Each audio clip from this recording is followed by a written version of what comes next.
Spring session of the Alberta Legislature now complete. I just wanted to reach out and thank all of you for your continuing support.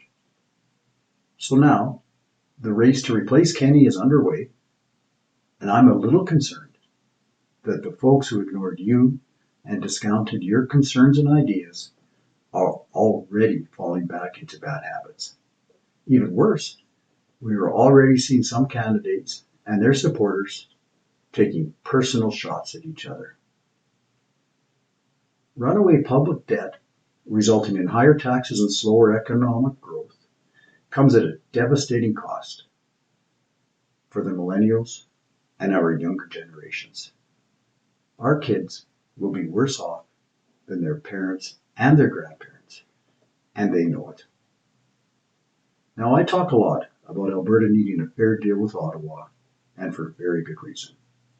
But now, more than ever, we need to focus on getting a fair deal for Albertans in our provincial economy. The good news is there are a number of steps we can take to get this started. And as I stated earlier, when it comes to runaway public debt, no generation stands to lose more than today's youth. Higher debt means less economic growth in the future.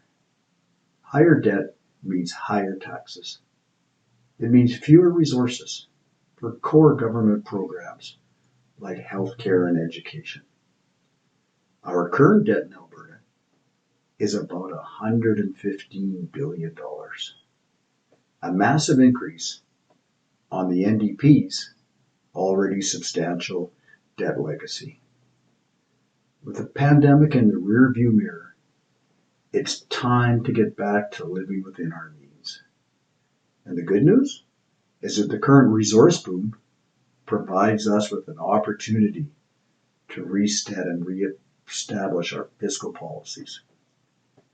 Oil and gas taxes and royalties were $3 billion last year, but are estimated to be $13 billion this year, and could be as high as $20 billion next.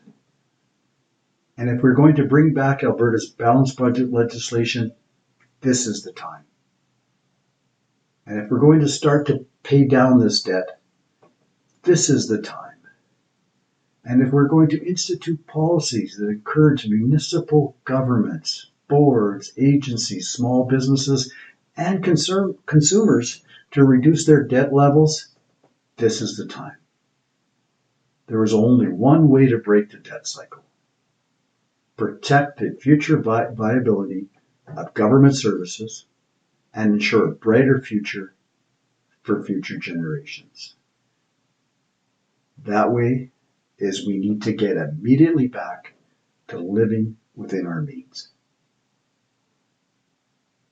In other videos, I will look at Alberta income tax policy, the small business tax, energy taxes, how to plan and spend and save better, and of course, democratic reform.